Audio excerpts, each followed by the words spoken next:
Hi friend, তোমরা সবাই কেমন আছো? আশা করি ভালো আছো। আজকে আমি তোমাদের কাছে নিয়ে চলে এসেছি ধনেপাতার চপ রেসিপি। তোমরা সবাই দেখতে থাকো। চলো তবে শুরু করা যাক।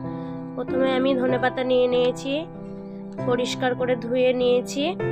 এরপর আমি ধনেপাতার চপের জন্য ব্যাটার রেডি করে নেব। প্রথমে আমি বেসন নিয়ে নিয়েছি, এরপর আমি ধনেপাতা কুচি দিয়ে দিয়েছি, পরিমাণ মতো লবণ, পরিমাণ মতো হলুদ, পরিমাণ মতো কালো জিরে,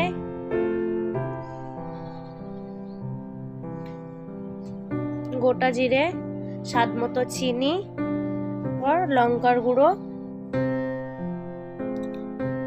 এরপর পরিমাণ মতো খাবার সোডা দেব, তারপর কর্নফ্লাওয়ার দিয়ে ভালো করে মিক্স করে নেব। মিক্স করা হয়ে গেছে। এরপর অল্প অল্প জল দিয়ে ব্যাটারটা তৈরি করে নেব। খুব পাতলাও করব না, খুব ঘনও করব না।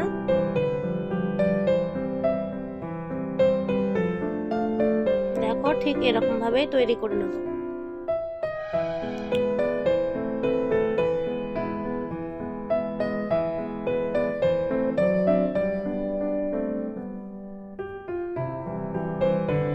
ধনেপাতাগুলো ওর মধ্যে চুবিয়ে তুলে তেলের মধ্যে দিয়ে দেবো।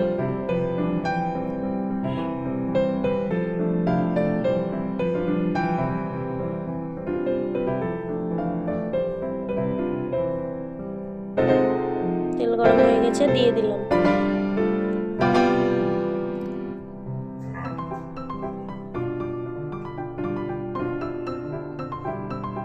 এরকম ভাবে হালকা হালকা করে ভেজে নেব। আমরা এরকম ভাবে গ্রাম্য পদ্ধতিতে খাই, তোমরাও এরকম ভাবে তৈরি করে খাবে। আশা করি খুব ভালো লাগবে।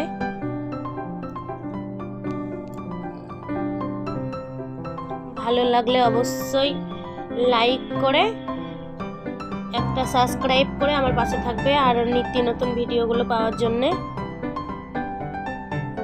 দেখো, আমি ভাজা হয়ে গেছে। এরকম ভাবে উল্টে পাল্টে ভেজে নেব।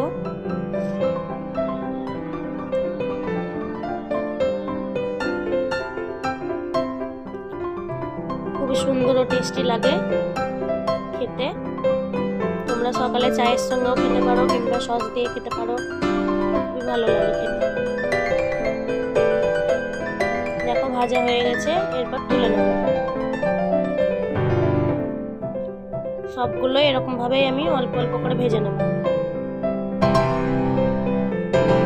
তোমরা এরকম ভাবেই তৈরি করে খাবে সবাই। দেখো, আমার ভাজা হয়ে গেছে। এরকম ভাবেই তোমরা ভেজে নেবে। সবগুলো আমি ভেজে নিয়েছি।